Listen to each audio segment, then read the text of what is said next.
The Grand Chamber of the Galactic Council buzzed with nervous energy as representatives from over 300 species filed in through the massive quantum crystal doors. You could practically smell the fear. Well, if you had a nose, that is. Ambassador Zixthrak certainly didn't, but his sensory tendrils were picking up enough stress pheromones to give him a headache. If he had a head. Look, xenobiology is complicated, okay? Order! Order in the chamber! High Councillor Vextric's voice boomed through the cavernous space, her bioluminescent patches flashing an urgent shade of purple. The usual pompous ceremony was notably absent. No ceremonial entrance processions, no ritual greetings, not even the traditional 17-minute harmonic resonance meditation. When a governing body that once spent 3 solar cycles debating the proper protocol for sneezing in zero gravity skips the formalities, you know, things are serious. Ambassador Zixithrak slithered toward the central podium, his chromatic scales shifting between anxious shades of green and grey. The assembled delegates fell into an uneasy silence. Well, mostly silence. Someone in the back was still stress-molting. "Esteemed colleagues," Zixthrak began, his universal translator working overtime to convey the gravity of his words in all 742 recognized languages of the Council. "We are gathered here today because, quite frankly, we messed up. And when I say messed up, I mean we made the kind of mistake that makes installing a quantum drive backwards look like a minor oversight." A nervous titter rippled through the chamber. The Iglixian representative, all 17 of their eyes wide with concern, raised an appendage. "Surely it cannot be as bad as the great miscalculation of cycle 47,392 inches." Zixthrak's scales flashed a deep crimson. "Oh, it's worse. Much worse. Remember how we all thought humans were just those funny bipedal creatures who spent most of their time arguing about whether their frozen dairy proteins should be consumed with or without small carbon-based crystals on top? The ones who hadn't even figured out basic telepathic communication yet?"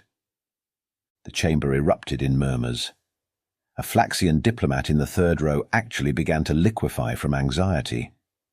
"Well," Zixthrak continued, his voice dropping to a near whisper that somehow carried to every corner of the room, "it turns out we may have, slightly, catastrophically, underestimated them. And by we, I mean primarily the Kraxan Empire. May their molecules rest in peace." The High Councillor's bioluminescence shifted to a concerned magenta. "Ambassador, please explain to those who weren't present during the incident." Zixthrak's scales rippled with what could only be described as the chromatic equivalent of a nervous laugh. "How much time do we have? Because this is the kind of story that makes the Great Void Wars look like a minor disagreement over parking spaces in the Horsehead Nebula." He gestured to the holographic display behind him, which flickered to life, showing the Earth system. It all started when some brilliant mind in the Kraxan military command thought it would be a splendid idea to test humanity's defenses. You know, just a small probe here, a little invasion there, nothing major. His sarcasm was so thick you could have spread it on toast, assuming you were a species that practiced the bizarre ritual of burning plant matter and smearing it with protein pastes. The Kraxans thought, and I quote from their last official transmission, "What's the worst that could happen?" Those, my fellow representatives, turned out to be the most regrettable last words since "watch this cool trick I learned with the black hole generator." A heavy silence fell over the chamber. Even the stress molting had stopped. In the distance, someone dropped what sounded like a quantum spanner, and at least 3 delegates jumped so high they triggered the artificial gravity compensators. "So," Zixthrak concluded, his scales settling into a grim shade of blue-grey, "shall I tell you exactly why we're now implementing Protocol 47B, also known as Don't Even Think About It, regarding any future military actions against Earth, and why the mere mention of humanity now causes half the Galactic Defense Force to call in sick?" The chamber stayed silent, all eyes, and various other sensory organs, fixed on the ambassador. A single drop of anxiety sweat from a Mercurian delegate sizzled as it hit the floor. "Very well," Zixthrak said, his translator somehow managing to convey both dread and dark amusement. "Let me tell you about the day we learned that humans don't just think outside the box. They tear the box apart, reinvent it as something terrifying, and then ask if you'd like to see what else they can do with basic geometry."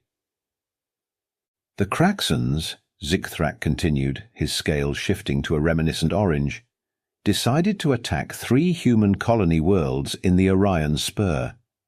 Now, in their defense, and this is the last time anyone will ever defend a Kraxon decision, they thought they were being clever. No direct assault on Earth, just a few strategic acquisitions of what they assumed were poorly defended outposts." He flicked a tendril, and the holographic display showed the 3 colonies: New Providence, Arcturus Prime, and Horizon's Edge. The Kraxons brought their standard invasion fleet, 12 dreadnoughts, 40 cruisers, and about 200 smaller craft. The kind of force that usually has developing civilizations signing surrender documents before breakfast. The Flaxian diplomat, who had partially reformed, raised a pseudopod. "But surely they conducted proper intelligence gathering." Zithrak's laugh sounded like grinding gears. "Oh, they did. They found out humans had no energy shields, no quantum weaponry, no psychic defenses. Their ships were practically antiques by our standards. The Kraxons thought it would be like taking nutrient paste from a larval form." The hologram shifted to show the first moments of the invasion. "They attacked all 3 colonies simultaneously, expecting a quick victory. Instead, do you know what they found?" He paused for dramatic effect.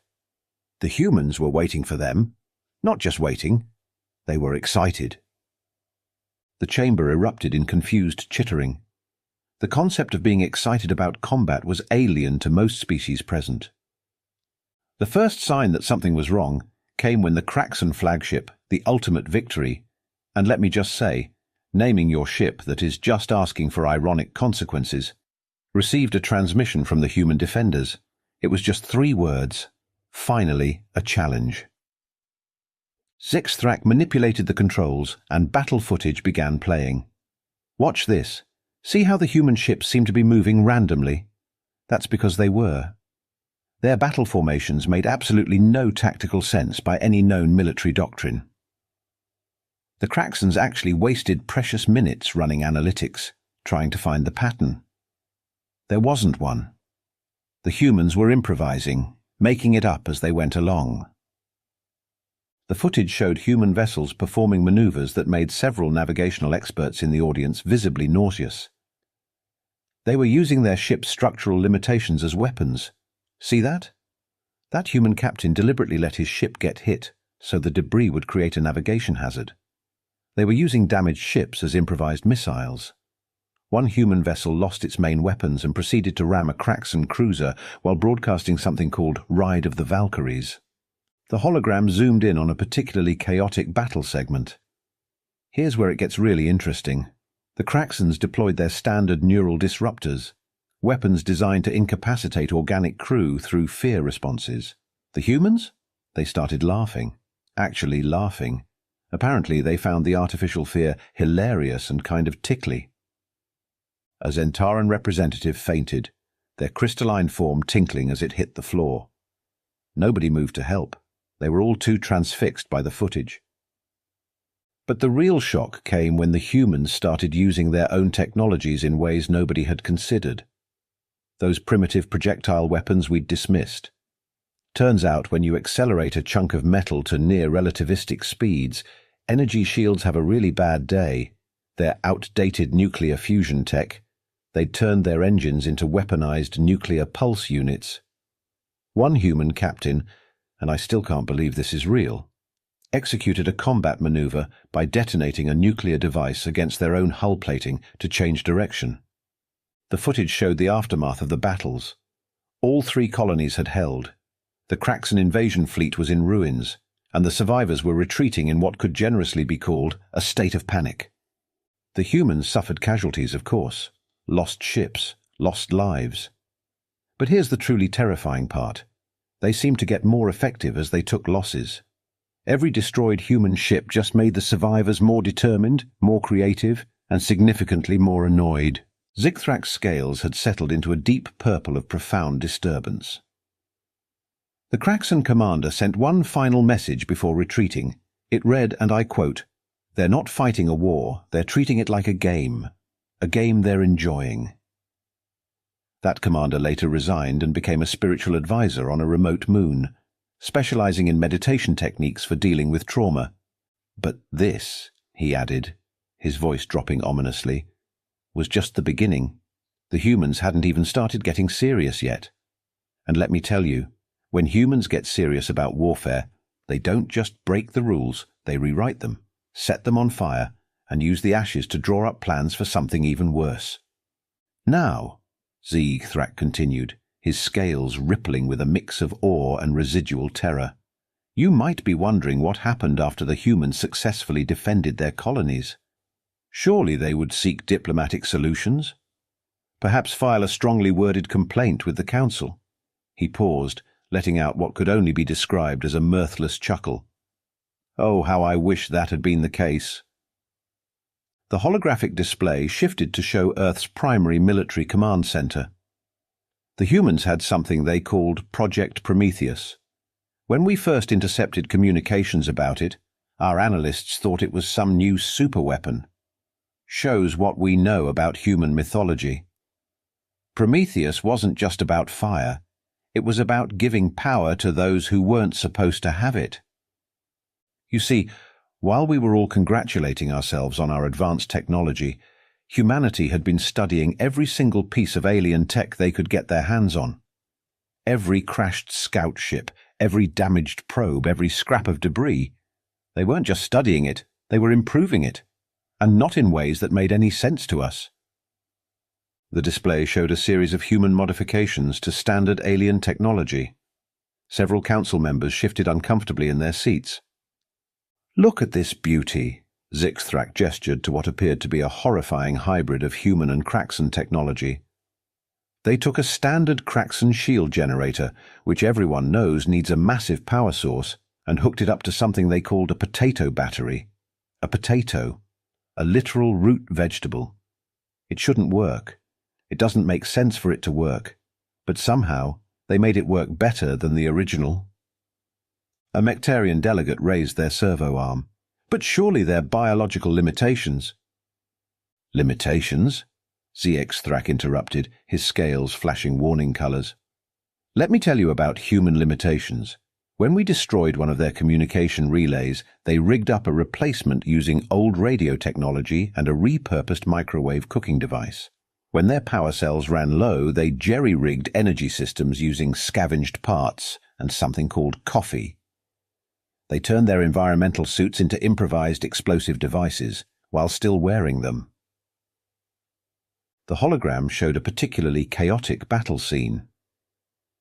This was the moment we realized we'd made a terrible mistake. A human ship had lost all power. By all standard protocols, they should have surrendered. Instead, the crew suited up, pushed their ship into position manually using handheld propulsion units, and used the unpowered vessel as a gravity assist point for their fighters. They called it the slingshot maneuver and treated it like it was some kind of entertaining sport. But Project Prometheus wasn't just about technology. The humans had been preparing for something like this for centuries through what they called science fiction. They had apparently been imagining ways to fight aliens for generations. Every possible scenario, every potential strategy, had been explored in their entertainment media. When we arrived, they didn't see alien invaders. They saw confirmation of every story they'd ever told themselves. The display shifted to show human military adaptation statistics. Their learning curve wasn't a curve at all. It was practically vertical. Every engagement taught them something new, and they shared these lessons with disturbing enthusiasm. They treated combat like a collective research project. Do you know they actually had something called after-action parties, where they celebrated particularly creative solutions to battlefield problems? Zigthrak manipulated the controls to show a series of human innovations. They weaponized their own bacterial flora, creating biological defense systems that would make the target violently ill, but only if they weren't human. They developed quantum-entangled memes. Yes, memes, those information packets they use for humor. that could bypass our cybersecurity by being, and I quote, too stupid to be dangerous. They turned their primitive nuclear fusion technology into what they called spicy improvised propulsion systems. But the most terrifying aspect, his scales shifted to a deep ultraviolet of existential dread. They were having fun. Every new challenge we presented was met with enthusiasm. When we jammed their quantum communications, they started using modulated gravity waves to transmit messages in something called Morse code. When we deployed autonomous combat drones, they responded with reprogrammed cleaning robots armed with improvised weapons. One human commander actually sent a thank you note to a Kraxon battle group for, as they put it, keeping things interesting. The chamber had grown so quiet you could hear the subtle humming of the quantum stabilizers in the walls. Several species known for their stoic nature were showing clear signs of distress. And then, Zixthrak said, his voice dropping to a near whisper, they started sharing their innovations with their civilian population. Do you know what happens when you give billions of humans access to experimental technology and tell them to go nuts? I do. I wish I didn't, but I do. The hologram showed scenes of human civilian ships joining military operations, each modified in ways that defied conventional engineering principles. They called it crowdsourcing the war effort. Civilian mining ships were converted into capital ship hunters.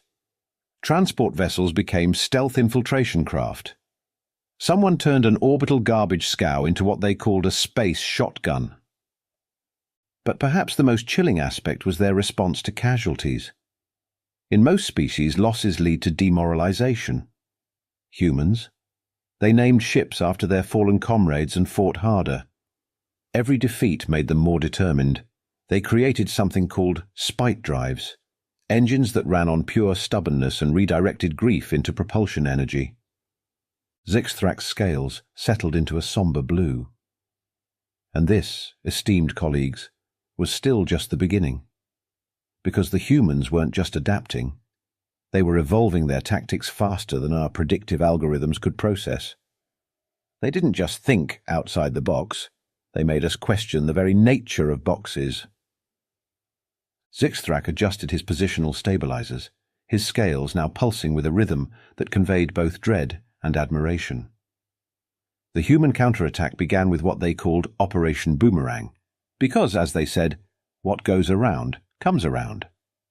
Though I suspect they chose that name just to confuse our tactical AI systems with references to primitive throwing weapons. The holographic display expanded to show the full galactic arm. The Kraxon Empire expected a direct assault on their core worlds. It would have been logical, predictable, and exactly what any sensible species would do. The humans, being humans, decided that making sense was entirely optional. Instead, they split their fleet into what they called battle groups, each with a completely different tactical doctrine. Battle Group Alpha approached like a conventional military force, straight lines, proper formation, by-the-book maneuvers. Battle Group Beta appeared to be operating on combat protocols written by someone having a fever dream. And Battle Group Gamma, well, he gestured at the hologram, which showed ships moving in patterns that made several navigation experts cover their sensory organs. The Kraxons deployed their defensive fleets based on standard strategic protocols. The humans responded by executing something they called the Terror Protocol. When we first intercepted communications about it, we thought it was some superweapon. Turns out it was worse, much worse. The display showed human ships beginning synchronized maneuvers. The Terror Protocol wasn't a weapon, it was a philosophical approach to warfare. Its core principle was, and I quote, "If it's stupid but it works, it isn't stupid."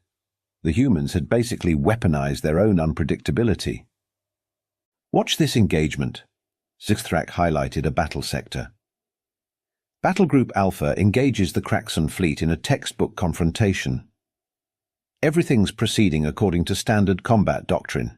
Then, right here. The hologram zoomed in. Battle Group Beta drops out of hyperspace inside the debris field of a destroyed moon. Inside it. They used the radiation and gravitational distortions as stealth coverage. Our sensors registered it as a navigational error right up until they opened fire. A quantumite observer raised their probability matrix. Surely such reckless tactics resulted in massive casualties. Oh, absolutely, Zethrak confirmed. But here's the thing about humans and casualties. They factor them into their strategies. They had backup plans for their backup plans. When Battlegroup Beta lost ships, the crews would eject in what they called surprise party packages, escape pods modified with stealth technology and makeshift weapons. The display shifted to another sector. And while everyone was focused on these battles, Battlegroup Gamma was doing this. The hologram showed human ships performing maneuvers that seemed to violate several laws of physics. They turned their engines into weapons, their weapons into shields, and their shields into sensors. One captain rerouted their entire ship's power through the coffee maker, creating an electromagnetic pulse that disabled 3 Kraxon dreadnoughts. But the true terror of the Terra Protocol became apparent when other species started witnessing these battles. The VX Kith Confederacy, watching from their neutral territory, immediately signed a non-aggression pact with humanity. The Yith Collective, known for their strategic brilliance, actually requested human military advisors, though they quickly regretted it when the humans suggested mounting FTL drives on asteroids to create what they called really fast rocks. Zethrak's scales shifted to a particularly unsettled shade of mauve. The humans had turned warfare into a form of creative expression. They held competitions for the most innovative tactical solutions. Their after-action reports read like entertainment reviews.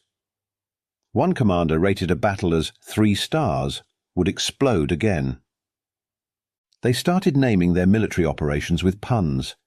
Do you know how terrifying it is to intercept a transmission about something called Operation Pizza Delivery, only to discover it's a complex tactical maneuver involving slice-shaped fleet formations and something they called extra toppings, which turned out to be antimatter mines? The hologram displayed a particularly chaotic battle scene. This was the breaking point for many Kraxon commanders.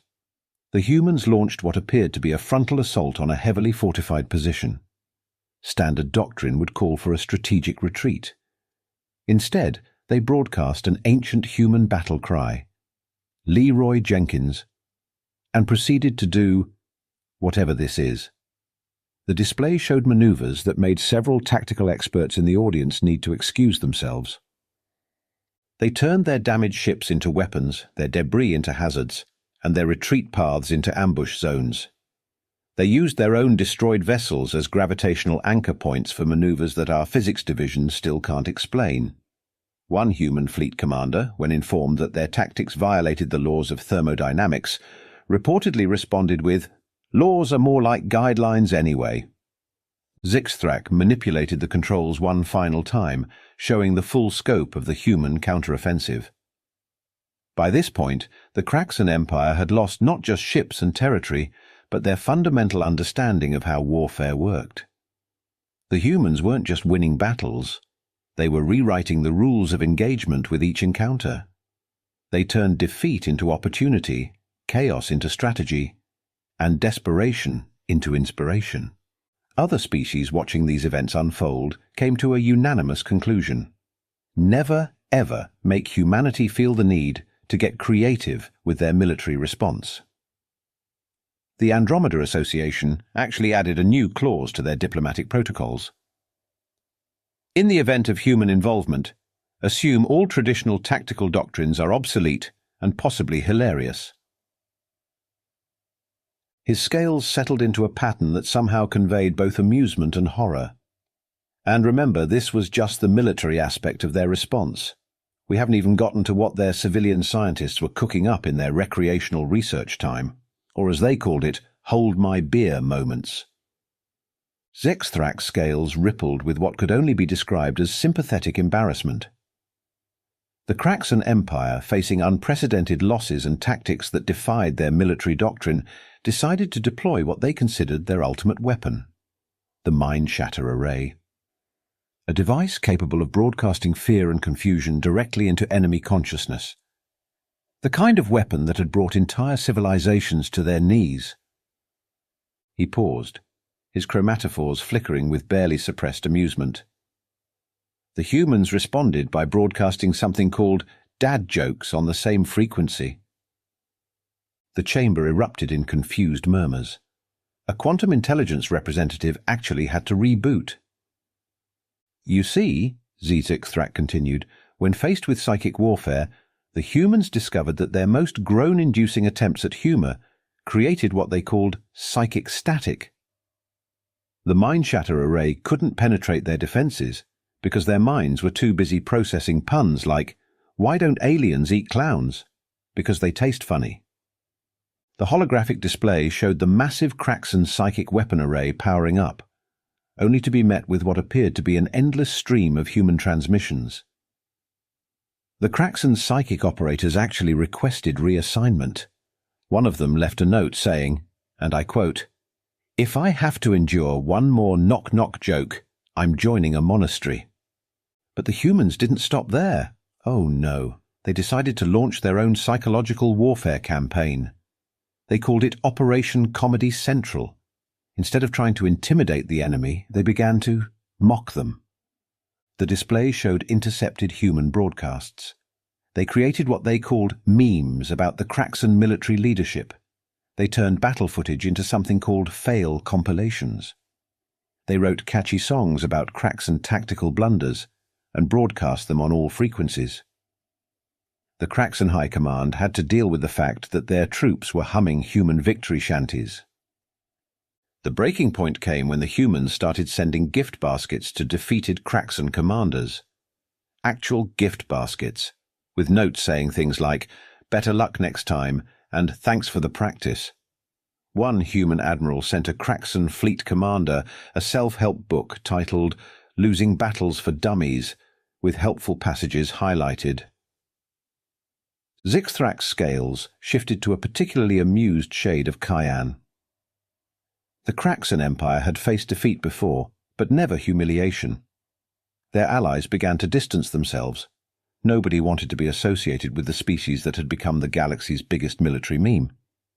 The Pixthak Confederation actually broke their 1,000-year alliance after a human hacked their central communication hub to play something called "Never Gonna Give You Up" on repeat. The hologram showed various alien fleets hastily retreating from Kraxon's space.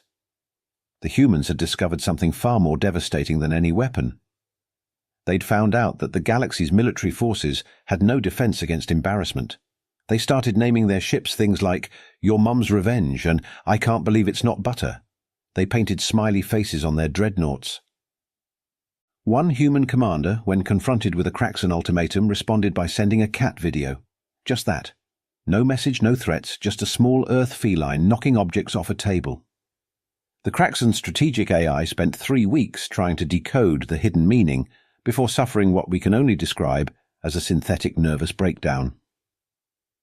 The display shifted to show the collapse of the Kraxon military structure. Their command structure couldn't handle it. How do you maintain military discipline when your enemy treats galactic warfare like an elaborate prank? The humans weren't just winning battles. They were making the entire concept of serious space combat seem ridiculous. The final straw came when human civilian ships joined in. Merchant vessels began broadcasting cooking shows during combat. Mining ships would dodge plasma torpedoes while debating soap opera plots.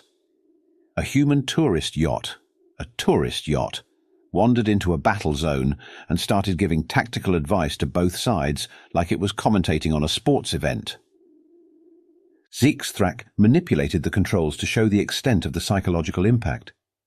The Kraxon Empire, once feared throughout the galaxy, became known as those guys who got memed into submission. Their recruitment numbers dropped to 0. Their war academies had to shut down because every tactical lecture devolved into students sharing human battle memes. Other species watched in horror as the humans systematically dismantled not just the Kraxon military, but their entire reputation. The HFY collective, known for their militant expansion, actually renamed their warships to sound less threatening. The quantum hegemony revised their entire military doctrine to include a new primary directive: if humans start laughing, retreat immediately. His scales settled into a pattern that somehow conveyed both amusement and existential dread. The humans had discovered that the most effective weapon against a militaristic empire wasn't superior firepower or advanced technology.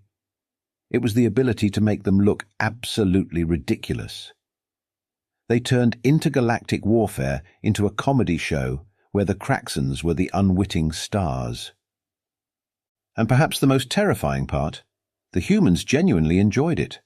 They weren't just winning, they were having the time of their lives. Their battle reports read like entertainment reviews.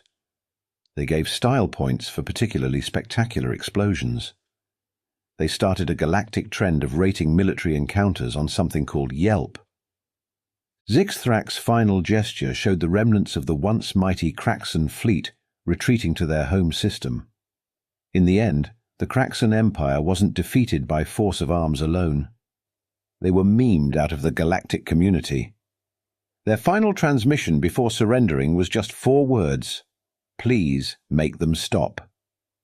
Zixthrak's scales shifted to a more formal shade of blue as he addressed the next phase. The surrender ceremony was unique, to say the least. The humans insisted on holding it on their space station, Party Central. Yes, that was its actual diplomatic designation. They served something called pizza and root beer while discussing terms. The holographic display showed the historic meeting. The Kraxan representatives expected harsh reparations, territory seizures, maybe even species-wide imprisonment. Instead, the humans presented them with what they called the Chill Agreement. Its first article actually stated, "Everyone needs to calm down and stop being jerks in space." The terms were surprisingly lenient, but with some interesting stipulations. First, all Kraxan military vessels had to be repainted in what humans called friendly colors, their choice, pink with yellow smiley faces. Second, the Kraxan Empire had to rename itself to the Kraxan Cooperative of really nice people who learned their lesson. Several council members shifted uncomfortably as the display showed the new Kraxan ship designs. But the truly revolutionary changes came in the form of new galactic laws. The humans proposed, and I still can't believe we agreed to this, the Don't Be a Space Jerk Act. It included provisions like mandatory humor training for diplomatic staff and required all species to develop at least 3 good jokes before making first contact. They established the Intergalactic Whoopsie Prevention Protocol. Yes, that's its official name in all 742 council languages. Any species considering military action against another must first watch a compilation video of what happened to the Kraxan Empire, followed by a mandatory cooling-off period involving what humans call chill vibes and lofi beats to relax, study to. The display showed the new galactic peacekeeping structure. The humans also introduced the concept of space timeout corners, designated regions where aggressive species must go to think about what they did. They're actually quite nice, with meditation gardens and complimentary stress balls. Perhaps most significantly, they established the Keeper of the Vibe position on the Galactic Council. This representative's sole job is to, and I quote, "make sure nobody's getting too full of themselves out there in the cosmic playground." Zixthrak's scales rippled with amused respect. The permanent changes to interstellar relations were profound. Species that once communicated purely through formal diplomatic channels now send memes. The annual galactic military parade was replaced with something called a space block party. The humans even set up an exchange program they called Cosmic Buddy System. Now, potentially aggressive species are paired with what they term chill species to learn the art of not taking themselves too seriously. The Vrixians, once known as planet conquerors, are currently learning interpretive dance from sentient gas clouds. His scales settled into a thoughtful pattern. But perhaps the most lasting impact was the introduction of what humans call the Vibe Check Protocol. Before any species can join the Galactic Council, They must prove they can take a joke about themselves. The humans argue that any civilization advanced enough for interstellar travel should be mature enough to laugh at their own mistakes. And so, Zixthrak concluded this portion, we entered a new era of galactic peace. Not through fear or might, but through the deeply unsettling realization that somewhere out there, a species exists that will turn your military defeat into an intergalactic comedy special, complete with merchandising and a viral dance challenge. Zixthrak's scales settled into a final, serious shade of deep purple as he addressed the council one last time. And so, esteemed colleagues, now you understand why we're all here today. Why we dropped everything to have this emergency session. The hologram flickered off, leaving the chamber in a contemplative semi-darkness. Because yesterday, someone from the Nexu Dominion thought it would be amusing to fire a warning shot across the bow of a human medical transport. Just one shot, for fun. A collective shudder ran through the chamber. The human captain's response was to turn their ship around, park it right in front of the Nexu vessel, and broadcast an ancient human video called "You Can't Touch This," while performing what they called the Running Man dance on their observation deck. His voice dropped to a whisper that somehow carried to every corner of the vast chamber. That, my friends, was their warning shot. The humans are feeling playful again. And if there's one thing worse than humans at war, it's humans who think war might be entertaining. So let this be noted in all official records. We're not avoiding war with humanity because we're afraid of losing. We're avoiding it because we're afraid of becoming the galaxy's next viral sensation. The choice is yours. You can either be a respected member of the galactic community, or you can be the species that gets turned into what humans call a reaction GIF. Meeting adjourned. And may whatever cosmic forces you believe in help you if you ever make the humans bored enough to want to play war games again.